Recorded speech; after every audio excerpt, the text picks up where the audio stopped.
3 مستوصفات: مستوصف مسجد العيد، مستوصف الفوطة، مستوصف المرقب.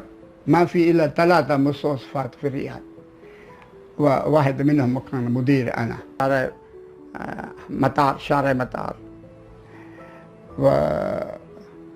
والشخص بيسوي اسمي أمر عشان يشتغل شغل، و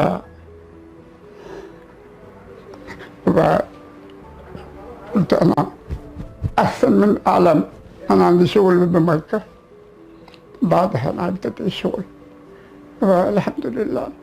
أنا تشفي المريض 30 ريال من أيام الملك فيصل تا اليوم. ما عندهم راتب، ما عندهم شيء، كم 400 ريال لديهم راتب، أخذ منها 30 ريال، والله ما أخذت منهم شيء. كثير يجون، كثير يجون، أنا ما أسألهم، بس حط اسمي هنا، اسمك عمر، خلاص يكتب علاج في معي. أنا ما أبغى أي شيء.